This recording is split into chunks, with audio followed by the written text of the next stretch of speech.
સ્વર્ગસ્થ શ્રી પદ્માકર શંકરરાવ પાનવલકરના શરીરદાન મેડિકલના વિદ્યાર્થીઓના અભ્યાસ અર્થે પરિવારે પિતાનું કર્યું દેહદાન। વડોદરા શહેરમાં સામાજિક જાગૃતિનું ઉત્કૃષ્ટ ઉદાહરણ પૂરું પાડતા શ્રી પદ્માકર શંકરરાવ પાનવલકરના શરીરદાન પરિવારે તેમના પિતાના અવસાન બાદ પાર્થિવ દેહનું તબીબી અભ્યાસ અર્થે દાન કર્યું છે।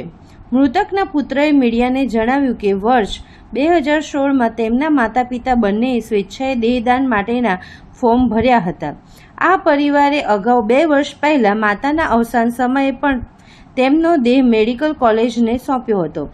ગઈકાલે રાત્રે પિતાનું અવસાન થતાં પરિવારે દુઃખની ઘડીમાં પણ મક્કમ રહીને પિતાના સંકલ્પને પૂરો કર્યો છે અને આજે તેમનો દેહ પણ વિધિવત રીતે દાનમાં આપ્યો છે। પરિવારના સભ્યો આ પ્રક્રિયાથી અગાઉથી જ વાકેફ હતા। મેડિકલ કોલેજમાં ભણતા વિદ્યાર્થીઓને માનવ શરીરની સંરચના સમજવામાં અને સંશોધનમાં આ દેહ ઉપયોગી સાબિત થાય તેવા આશયથી આ પ્રેરણાદાયી નિર્ણય લેવામાં આવ્યો છે। દુઃખના સમયે પણ રૂઢિચુસ્ત પરંપરાઓથી ઉપર ઉઠીને માનવ કલ્યાણ માટે લીધેલા આ પગલાંને સ્થાનિકોએ બિરદાવ્યું છે। हमारी बेन मनीषा हमारा फादर एक्सपायर થઈ ગયા ગઈકાલે રાત્રે મમ્મી બોડી ડોનેટ કરવાનું ડિસિઝન લીધું છે। 2016માં મારા ફાધરે અને મારા મધરે ફોર્મ ભર્યો હતો। મારા મધર 2 વર્ષ પહેલા એક્સપાયર થયા, એમની પણ બોડી ડોનેટ કરી છે અને મારા ફાધરની આજે બોડી ડોનેટ કરી છે। મેડિકલ કોલેજમાં કામ લાગે એના માટે અમે આ ડિસિઝન લીધું છે અને આ પ્રોસેસ મને બહુ પહેલાથી ખબર હતી, એટલે અમે આ સ્ટુડન્ટને ભણવા માટે કામ લાગે એટલે બોડી ડોનેટ કરી છે। શ્રીપાદ। મોંઘવારીનો બોમ્બ ફૂટ્યો। પેટ્રોલ ડીઝલના ભાવમાં પ્રતિ લીટર 3 સુધીનો તોતિંગ વધારો, જનતાને ઝટકો। ઈરાન અને અમેરિકા વચ્ચે વધતા વૈશ્વિક તણાવની સીધી અસર હવે ભારતીય જનતાના ખિસ્સા ઉપર પડી રહી છે। મિડલ ઇસ્ટ સંકટ વચ્ચે દેશમાં પેટ્રોલ અને ડીઝલના ભાવમાં મોટો ઉછાળો આવ્યો છે। ભારતીયો માટે આજની સવાર આંચકાજનક રહી છે। વૈશ્વિક સ્તરે ચાલી રહેલા યુદ્ધ અને તેલ પુરવઠામાં અવરોધના કારણે કેન્દ્ર સરકારે પેટ્રોલ અને ડીઝલના ભાવમાં વધારો કરવાની ફરજ પડી છે। નવી કિંમતો શુક્રવાર 15 મે 2026થી અમલમાં આવી ગઈ છે। ડીઝલના ભાવમાં થયેલા વધારાને કારણે ટ્રાન્સપોર્ટેશન ખર્ચ વધશે, જેની સીધી અસર જીવન જરૂરી ચીજવસ્તુઓના ભાવ પર પડી શકે છે। વડાપ્રધાન નરેન્દ્ર મોદીએ પણ તાજેતરમાં જ ખાનગી વાહનનો ઓછો ઉપયોગ કરવા અને વર્ક ફ્રોમ હોમ પર ભાર મૂકીને ઈંધણ બચાવવા અપીલ કરી હતી, જે ભાવ વધારાના સંકેત તરીકે જોવામાં આવી રહી છે।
ભરૂચ જિલ્લાના નવા કલેક્ટર તરીકે ડોક્ટર નવનાથ ગુહાણેએ ચાર્જ સંભાળ્યો।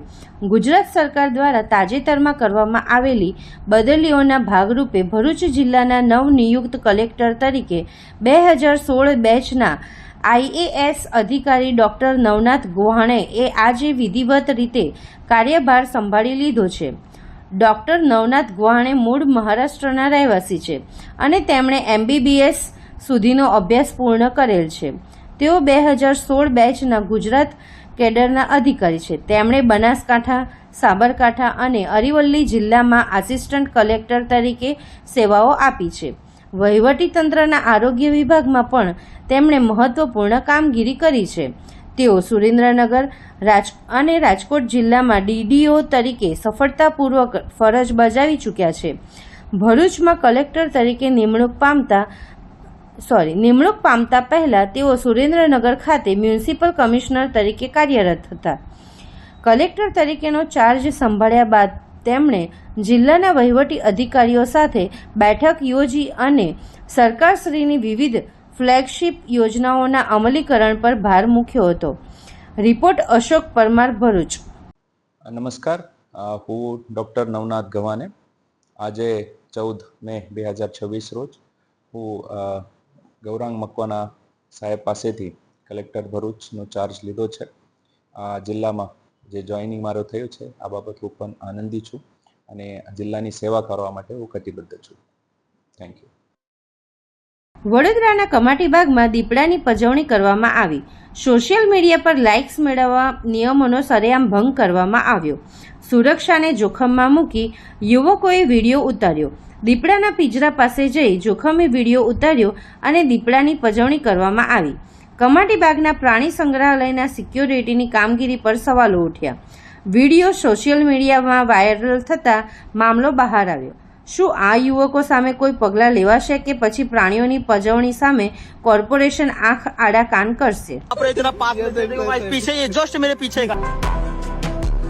मैंने ऐसा काम कर दिया जो पूरी दुनिया में कोई नहीं कर सकता है. दिख रहा होगा कि दूर से सबको खड़ा होकर देखने मिल रहा है, लेकिन गाइस मैं आपको बता दूं तो मैं उसके अंदर गया, अपनी जान का खतरा देके मैं उसके अंदर गया. आप लोग वीडियो में देख सकते हो. खाली पीछे ये जस्ट मेरे पीछे गाइस देखो, जस्ट मेरे पीछे ये देख, बहुत डर लग रहा है. हेलो जो गाइस आ रहा है एंड गाइस वो हमारा जान लेने के फिराक में था. कोई जाली नहीं बीच में होती तो मेरे को पक्का मार डालता गाइस. गाइस बहुत पास में आ चुके हैं हम लोग, बहुत हम लोग पीछे था गाइस, हम लोग आ चुके हैं भाई. देखो ये भी था वो भी था. तो गाइस बहुत पास में से हम लोग आए, बहुत पास में से आए. देखो वहाँ सब लोग थे, हम लोग अंदर तक आए, हम लोग पूरा अंदर पूरा सामने खड़ा था. हम लोग जस्ट सामने हम 3 गए थे गाइस. इतना किया यार गाइस, वायरल कर देना ये रील बराबर गाइस. આકાશમાંથી વરસી રહેલી આગ ઓગતી ગરમી. આજે પવન ફૂંકાતા ગરમીમાં લોકોએ અનુભવી રાહત. અસહ્ય ગરમીમાં સયાજીબાગમાં પ્રાણી સંગ્રહાલયના પ્રાણીઓને બરફની લાદીઓ મૂકી આપવામાં આવી. રાહત અનુભવાઈ.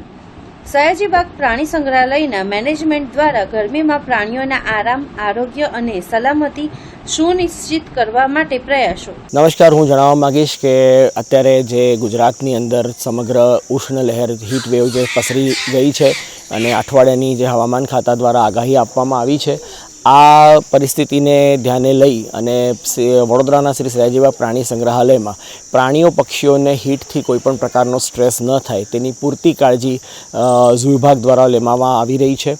આ તકેદારીના ભાગરૂપે સૌપ્રથમ ઝૂમાં જે છે મૂળ જરૂરિયાત પાણીની હોય, સવાર સાંજ 2 ટાઈમ પાણીનો છંટકાવ કરવામાં આવે છે. પિંજરાઓનામાં અને પિંજરાઓના આસપાસના વિસ્તારમાં, વાડાઓમાં તમામ જગ્યાએ પાણીનો છંટકાવ કરવામાં આવે છે, જેથી ફક્ત પ્રાણીઓને જ નહીં પરંતુ ઝૂ જોવા આવતા સહેલાણીઓને પણ ઠંડક મળી રહે. જે પ્રાણીઓના મોટા વાડાઓ છે એની અંદર અમે સ્પ્રિંકલર્સ ગોઠવી દઈએ છીએ. એવિયરી સિસ્ટમ, એવિયરી જે છે વોકિન એવિયરીની અંદર અમારે ઓલરેડી ફોગર મિસ્ટર સિસ્ટમ છે ચાલુ હોય છે. સવારે એને ચાલુ કરી દેવાનું છે, સાંજ સુધી એ ટાઈમર સાથેની ફોગર સિસ્ટમ ચાલુ હોય છે અને ફોગર સિસ્ટમથી પક્ષીઓને ઠંડક મળી રહે છે. તે ઉપરાંત પ્રાણીઓમાં બરફના ટુકડા આપવામાં આવે છે, જેને આખો દિવસ તેના સાથે રમી કરી અને તેને ઠંડક મેળવે છે. વાંદરાઓમાં અમે બરફની અંદર ફ્રૂટ્સ ફ્રોઝન કરીને પણ આપવાનું અમારું પ્લાન એ ચાલતું હોય છે, કે જેને કરીને એને બરફ રમી અને એનામાંથી ફ્રૂટ્સ કાઢી અને એ ઠંડા એ ખોરાક એને મળતો હોય છે. તમામ પ્રાણી પક્ષીઓના પાણીની અંદર વેટનરી સપ્લિમેન્ટ, આપણા જે માણસમાં જે ગ્લુકોન ડી કે ORS જેવા સપ્લિમેન્ટ જેવા વેટનરી સપ્લિમેન્ટ્સ આવે છે, ઓગાળીને રાખી દેવામાં આવે છે, જેથી તે પાણી પીવાથી પણ તે કોઈ પ્રકારે પ્રાણી પક્ષીઓને ડિહાઇડ્રેશન ન થાય, સમગ્ર રીતે હાઇડ્રેટેડ રહે. વાઘ જેવા પ્રાણીઓને એના પિંજરાઓમાં હોજ ભરેલા હોય છે, વાઘ છે, હિપ્પો છે, અને તેઓને પાઇપ વડેથી નવડાવવા પણ દેવામાં આવે છે. સમયાંતરે તેમના પર પાણીનો છંટકાવ કરી તેમને ઠંડા રાખવાનો પૂરતો કામગીરી ચલાવવામાં આવે છે. તે ઉપરાંત ખોરાકની અંદર ખાસ કરીને વાત કરું તો સિઝનલ ફળફળાદી અને શાકભાજીનો ખાસ ઉપયોગ કરવામાં આવે છે. તેનું પ્રમાણ વધારી દેવામાં આવે છે, જેમ કે કાકડી, તરબૂચ, શક્કરટેટી ઇત્યાદિના પ્રમાણમાં વધારો કરી ખોરાકમાં આપી દેવામાં આવે છે, જેથી કરીને પ્રાણી પક્ષીઓને ખોરાક મારફતે પણ હાઇડ્રેશન મળી રહે. આવા સમગ્ર તકેદારીના પગલાંના ભાગરૂપે તથા પિંજરાઓની ઉપર સૂકા ત્રાલસા મૂકવામાં આવે છે, અને તેવા ત્રાલસાઓને પણ સમયાંતરે પલાળી દેવામાં આવે છે, જેથી કરીને પિંજરાઓની અંદર ઠંડક બની રહે છે.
ઉચ્ચ અધિકારીઓના બંગલાની નજીક સપ્તાહથી પાણીની લાઇનમાં લીકેજ.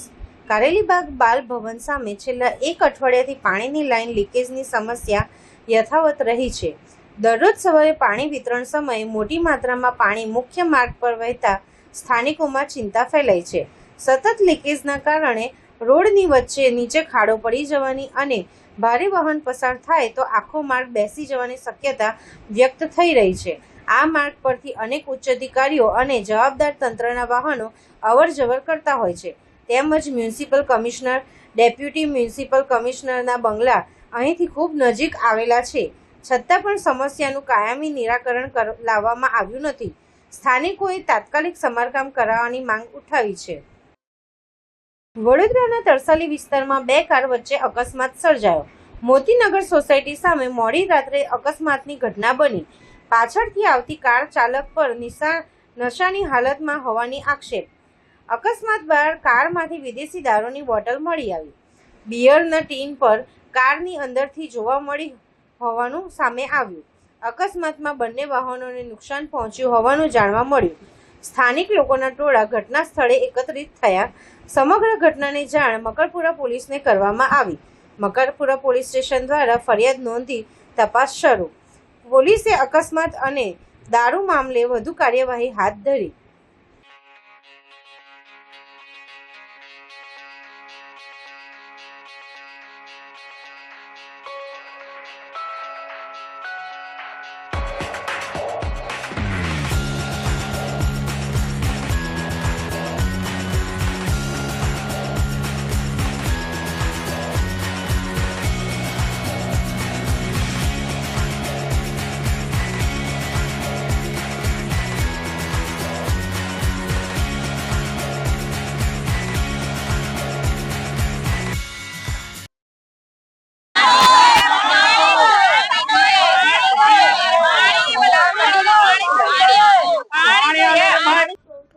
છોટાઉદેપુર જિલ્લાના કવાંટ તાલુકાના રેણદા ગામમાં પાણીની ગંભીર સમસ્યાના કારણે ગ્રામજનો ત્રાહિમામ પોકારી ઉઠ્યા છે.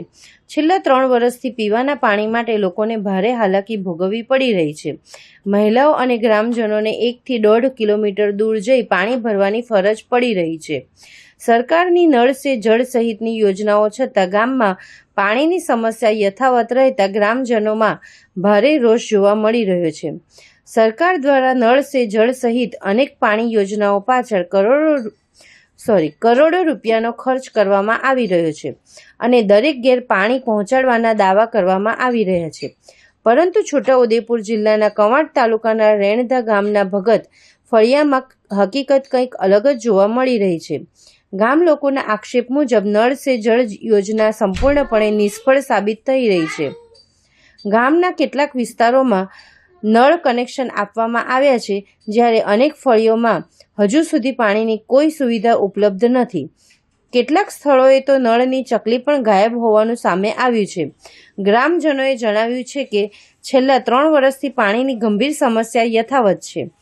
ઉનાળાની કાળઝાળ ગરમીમાં મહિલાઓ અને ગ્રામજનોને 1 થી 1.5 કિલોમીટર દૂર જઈ પાણી ભરવાની મજબૂરી વેઠવી પડી રહી છે, જેના કારણે લોકોમાં ભારે નારાજગી ફેલાઈ છે.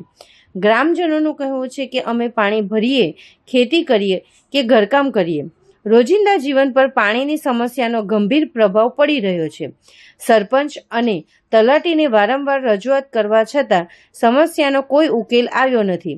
ગામમાં તપાસ દરમિયાન જાણવા મળ્યું કે ગઈકાલે જ પાણીનું ટેસ્ટિંગ કરવામાં આવ્યું હતું. જો કે ગ્રામજનોના મતે માત્ર દેખાવ માટે કામગીરી કરવામાં આવી રહી છે અને વાસ્તવિક સમસ્યાનો કોઈ સ્થાયી ઉકેલ લાવવામાં આવ્યો નથી. આ મુદ્દે સરપંચનો સંપર્ક કરતા તેમણે જણાવ્યું કે જે લોકોને તકલીફ છે એમની પાસેથી માહિતી લઈ લો, મને સંપૂર્ણ જાણકારી નથી. ગામના તલાટીએ જણાવ્યું કે 1 દિવસ પછી માહિતી આપીશ કે કયા વિસ્તારમાં સમસ્યા છે. જ્યારે પાણી પુરવઠા વિભાગના અધિકારીઓ સાથે વાત કરવામાં આવી ત્યારે અધિકારીઓએ કહ્યું કે ટૂંક સમયમાં જ તપાસ કરાવી યોગ્ય કાર્યવાહી કરવામાં આવશે. હવે ગામ લોકોની માંગ છે કે આ મુદ્દે તપાસ કરવામાં આવે અને દરેક ફળિયામાં તાત્કાલિક પાણીની સુવિધા ઉપલબ્ધ કરવામાં આવે, જેથી લોકોને પાણી માટે લાંબા અંતર સુધી ભટકવું ન પડે.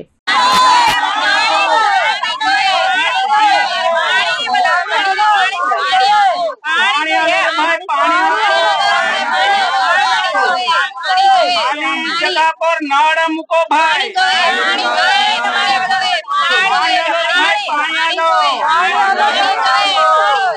ભગત ફળિયામાં પાણીની તકલીફ છે.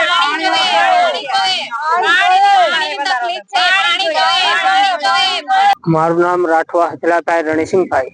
हाँ શું સમસ્યા છે તમારા ગામમાં? અમારા ગામમાં રેણદા ભગત ફળિયામાં છે ને 3 વર્ષ થઈ ગયા ને પહેલા અમારે પાણીની ટાંકી છે અહીંયાથી ડાયરેક્ટ આવતું હતું અને આ છે રતનભાઈના ઘરની તો અમારે આ બાજુ છે 7-8 ઘર છે, એમાં નળથી જલ યોજના ચાલુ કરી પણ અહીંયા ચકલા કે કોઈ પાઇપ નાખેલી નથી.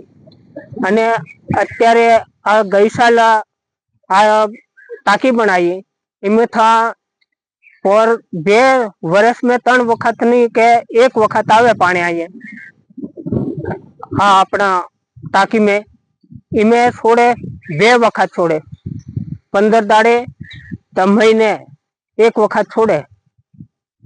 તમારી માંગ શું છે? हमारी मांग आ से पानी चालू थवो जोईए અને આ આદિવાસી વિસ્તારના લોકોને છે ને એને કુવા में के चकला लीन डोलू लीन जाए या बंद थी वजह ये हमारी मांग से. કયું ગામ ને કયું ફળિયું? भगत फड़िया, रेणदा भगत फड़िया. શું નામ તમારું? राठवा हचलाभाई रणसिंहभाई. સરપંચને તમે રજૂઆત કરી? सरपंच ने 2 वक्त અમે કીધું પણ તે કોઈ સાહેબ આવે તલાટી આવે એવું કહીને મોકલી દે. કયું સરપંચ? હચલાભાઈ રણસિંહ આપણે હચલા સુણિયા કયા ગામમાં? સિંગલદા. સુમી રાજેશ રાઠવા. હા શું માંગ છે તમારી? અમારે પાણીના ચકલા આવ્યા પણ તે રસ્તામાં તૂટી જાય એટલે પાણી નહીં આવતું, એટલે અમને પાણી જોવે અને 1 કિલોમીટર જેટલું અમારે પાણી લેવા જવાનું. પછી અમને લાઈન જોવે ને પાણી જોવે ને બીજું કેવું કે અહીં ટાંકી બનાવી અહીંયા પાણી આવે તે અહીં લાઈન જ નથી નાખી અમારા ઘરોમાં લાઈન જ નથી પછી કેવી રીતે અમે પાણી અહીંયા લાવીએ બેડા લઈને જવા પડે અમને રસ્તામાં કોઈને કુએ પાણી મળે કોઈને કુએ કઈક બોરિંગ ચાલુ હોય એમ તેમ પાણી લેવા માટે તમારે કઈ જવું પડે છે? કુએ જવું પડે બહાર ઘરેથી કુવો કેટલું દૂર? બહુ સેટો છે અહીંયા કાં તો કુવો હોય કેટલું દૂર છે? 2 કિલોમીટર જેટલો દૂર કુવો છે. કયું ગામ છે ને કયું ફળ્યું? રેણદા ગામ ને ભગત ફળ્યું. શું નામ તમારું? સુમી રાજેશ રાઠવા. શર્મી બેન. અને શું તો સમસ્યા છે તમારે? અસલાફાઈ ગણસી. હા, શું સમસ્યા છે? અમારે પાણી નું તકલીફ છે. અમારે અને સવારે ઉઠીને પાણી લેવા જઈએ એટલે 11-12 વાગ જાય. ઓતે અમારે લોકો કહે કે અમારે રાંધવાનું મોડું થાય આવું થાય અમારો ઝઘડો થઈ જાય એટલે અમારે પાણી ની વધારે તકલીફ છે. ઓતે ખેતરું મેં કામ કરવા કેવી રીતે આમ જઈએ એટલે પાણી ફરતે આમ એ સમય અમારે પૂરો થઈ જાય એટલે પાણી ની વધારે તકલીફ છે. પાણીની સમસ્યા તમને કેટલા વર્ષથી છે? અમારે 3 વર્ષથી તકલીફ છે પાણીની વધારે તકલીફ. તમારે પાણી તમારા ઘરેથી કેટલા દૂર ભરવા જવું? 2 કિલોમીટર જવું પડે પાણી લેવા. લાવે એટલે મુંડે બેડું લાવીએ ની ગાડી ની કઈ ની ખેતરું મેં લાવીએ એટલે કેવી રીતે લાવે મુંડે એટલે એ તકલીફ અમારે છે. એટલે તમારી શું માંગ છે? અમારે પાણી નું તકલીફ છે એટલે અને અમારે ચકલાની કઈ ની એટલે પાણી અમારે ભગત ફળિયા એટલે આ પાણી અને પાણી જ જોઈએ અમારી વહેલી તકે પાણી જ જોઈએ. શું નામ તમારું? શર્મીબેન. વારંવાર વીજ પુરવઠો ખોરવાતા લોકો પરેશાન. કસ્બા જેલ રોડ વિસ્તારમાં ભારે રોષ.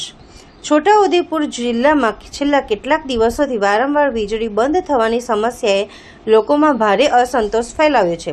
ખાસ કરીને કસ્બા જેલ રોડ વિસ્તારમાં રાત્રિના સમયે અચાનક લાઇટ જતા રહેવાસીઓ ત્રાહિમામ પોકારી ઉઠ્યા હતા. પ્રાપ્ત માહિતી અનુસાર રાત્રે 8:20 વાગ્યે વીજ પુરવઠો ખોરવાયો હતો અને લગભગ અડધા કલાક બાદ વીજળી ફરી શરૂ કરવામાં આવી હતી.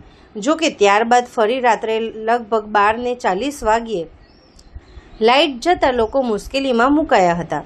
વારંવાર વીજ બંધ થવાના કારણે ગરમીમાં નાના બાળકો, વૃદ્ધો અને દર્દીઓને ભારે હાલાકીનો સામનો કરવો પડી રહ્યો છે. સાથે જ ઇન્ટરનેટ સેવા, ઘરેલું કામકાજ અને વારંવાર ધંધા પર અસર પણ પડી રહી હોવાનું સ્થાનિકોએ જણાવ્યું હતું. સ્થાનિકોમાં ચર્ચા ચાલી રહી છે કે શું MGVCL દ્વારા કરવામાં આવેલી પ્રી મોન્સૂન કામગીરીમાં કોઈ કસર રહી ગઈ છે?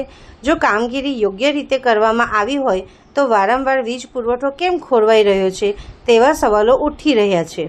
છોટાઉદેપુર નગરમાં ગઈકાલે 3 થી 4 વખત લાઈટો ગઈ.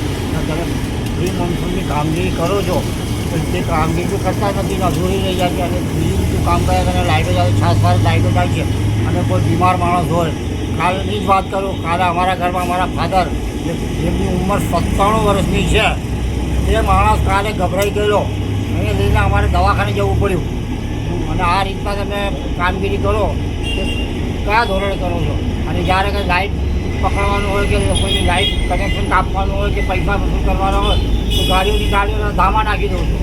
અને આ વખતે તમે કલાકો સુધી લાઇટો નથી આપતા તે બી રાત્રિના સમયે અને આવા કપડા ઉનાળામાં જ્યારે પેલી મોન્સૂનની કામગીરી કરવાની હોય છે તે હજુ તો બહાર છે. આ તો હમણાં તો ઉનાળો ચાલે છે. ઉનાળામાં તમે પ્રી મોન્સૂનની કામગીરી કરો છો. શું નામ તમારું? આ રીતનું ના ચાલે સાહેબ. અને તમે તો પછી અમારે આગળ કાર્યવાહી કરજો અને કરીશું અને પછી આની ચીજે અમારે આંદોલન કરવું પડશે. આ માટે શું નામ? યુસુફભાઈ મકરાણી.